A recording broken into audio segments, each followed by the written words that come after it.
Hello friends, आज का जो क्लास है डियर, ये इसमें हम लोग प्रीवियस ईयर क्वेश्चन डिस्कस करेंगे।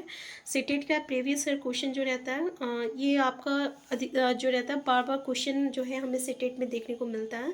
तो चलिए कुछ ऐसे रिपीटेड क्वेश्चन को डिस्कस करेंगे। पहला आपका सालाबाई संधि कब हुई थी, ऑप्शन दिया हुआ है, तो यहाँ पे आंसर बी हो जाएगा। जैसे कि आपको पता चल गया 1782 में सालाबाई संधि हुई थी, तो याद रखिएगा। नेक्स्ट क्वेश्चन है, निम्नलिखित बक्सर के युद्ध के बाद कंपनी ने भारतीय रियासतों में रेजिडेंट तैनात कर दिए थे और इन रेजिडेंटों के संबंध में निम्नलिखित कथनों में से कौन सा सही है। पहला बोल रहा है ये कंपनी के राजनीतिक या व्यवसायिक प्रतिनिधि होते थे। दूसरा, इनके माध्यम से कंपनी के अधिकारी भारतीय राज्यों के भीतरी मामलों में दखल देते थे। देखिए ये दोनों स्टेटमेंट ना बिल्कुल सही है, क्योंकि यहाँ पे सही स्टेटमेंट बोला भी है। तो ये कंपनी के राजनीतिक या व्यवसायिक प्रतिनिधि होते थे, बिल्कुल सही है। और इसके माध्यम से कंपनी के अधिकारी भारतीय राज्यों के भीतरी मामलों में दखल देते थे। तो आंसर सी जो रहेगा ये करेक्ट आंसर हो जाएगा।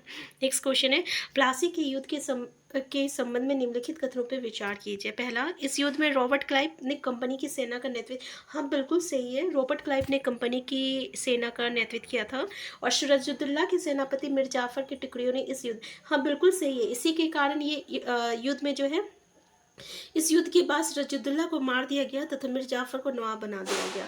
तो सिराजुद्दौला के सेनापति मीर जाफर जो था ना, वो इसमें जो है हिस्सा नहीं लिया था। इसके कारण जो है फिर ये हार गया था और सिराजुद्दौला को मार दिया गया और फिर मीर जाफर को नवाब बना दिया गया। तीनों स्टेटमेंट जो है बिल्कुल सही है, तो आंसर डी हो जाएगा, प्लासी का युद्ध, याद रखिएगा। नेक्स्ट है, अंग्रेज गवर्नरों के संदर्भ में निम्नलिखित कथनों में से कौन सा सही है। पहला है, रॉबर्ट क्लाइव को इंग्लैंड लौटने के बाद ब्रिटिश संसद में भ्रष्टाचार के आरोपों की सफाई देनी पड़ी।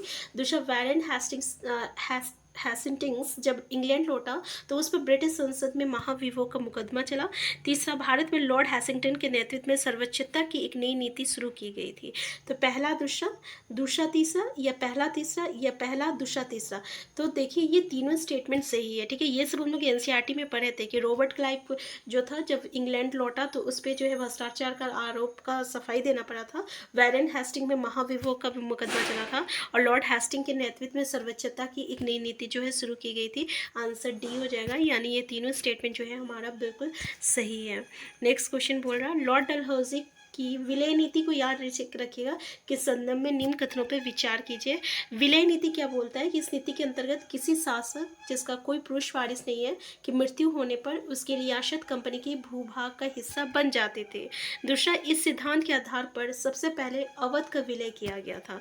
तो पहला और दूसरा दोनों।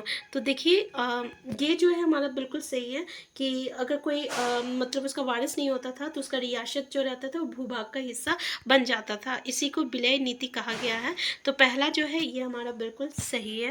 नेक्स्ट क्वेश्चन जो है, ईस्ट इंडिया कंपनी के संदर्भ में निम्नलिखित कथनों पर विचार कीजिए। पहला बोल रहा हूँ, कंपनी ने मुगल अफसरों को रिश्वत देकर कलकत्ता गांव की जमींदारी खरीदी थी जो बाद में कलकत्ता बना। दूसरा, कंपनी ने मुगल बादशाह औरंगजेब से फरमान प्राप्त किया जिसके अनुसार वो और कंपनी के अफसर जो निजी तौर पर व्यापार चलाते थे दोनों बिना शुल्क चुकाए व्यापारी कर सकते थे। तो पहला दूसरा या दोनों। तो देखिए ये जो हमारा पहला है ना, जो बोल रहा कि ईस्ट इंडिया कंपनी के संबंध में, तो कंपनी ने मुगल अफसरों को रिश्वत देकर कलकत्ता गांव की जमींदारी खरीदी थी जो बाद में कलकत्ता बना, ठीक है। तो ये सही है।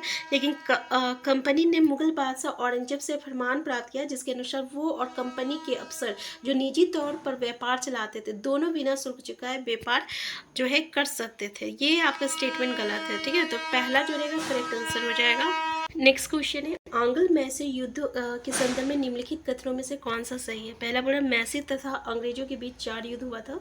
दूसरा बोल रहा तीसरे आंग्ल मैसूर युद्ध में हुई संधि के अनुसार टीपू के 2 बेटे को अंग्रेजों ने बंधक के रूप में अपने पास रखा था। और तीसरा बोल रहा चौथे आंग्ल मैसूर युद्ध के बाद मैसूर का काज पुराने वाडिया राजवंश के हाथों में सौंप दिया गया था। तो देखिए ये तीनों स्टेटमेंट बिल्कुल सही है, तो आंसर डी हो जाएगा। ये चीज़ को याद रखिएगा, ये चीज़ हम लोग एनसीईआरटी में पढ़े थे कि आंग्ल मैसूर युद्ध में क्या हुआ था। तो मैसूर और अंग्रेज के बीच में 4 युद्ध हुआ था। तीसरे आंग्ल मैसूर युद्ध में हुई संधि के अनुसार टीपू के जो 2 बेटा था उसके सामने जो है मार दिया गया था बंधक बना के।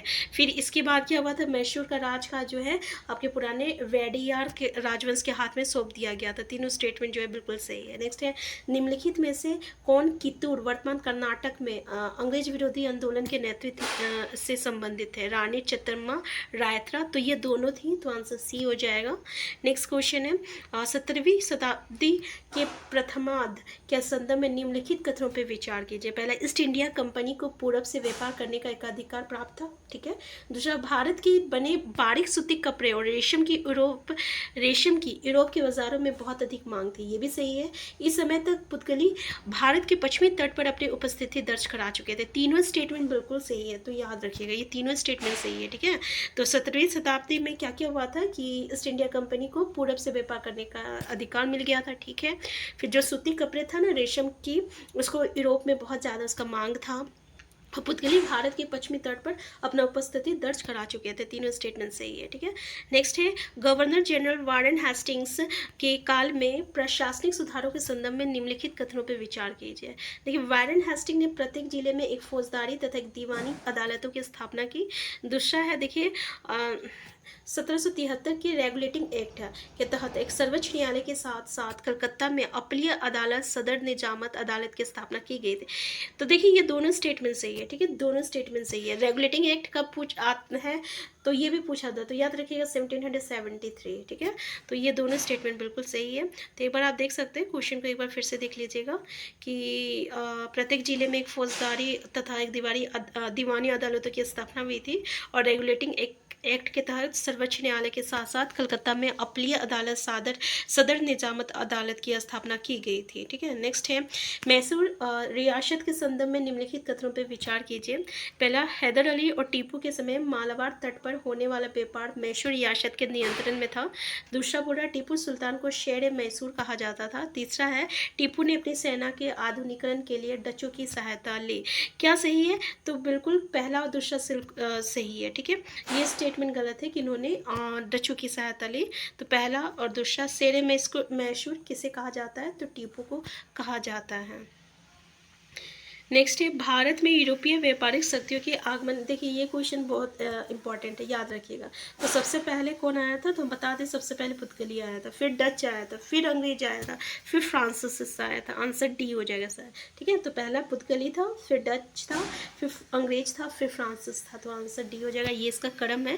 तो ये आपको याद रखना चाहिए कि भारत में सबसे पहले कौन कौन आया था, ठीक है। तो आज की क्लास हम यहीं तक रखते हैं, हम फिर मिलते हैं नेक्स्ट क्लास में। चैनल में नए हैं, चैनल को सब्सक्राइब कर लीजिएगा। Thank you.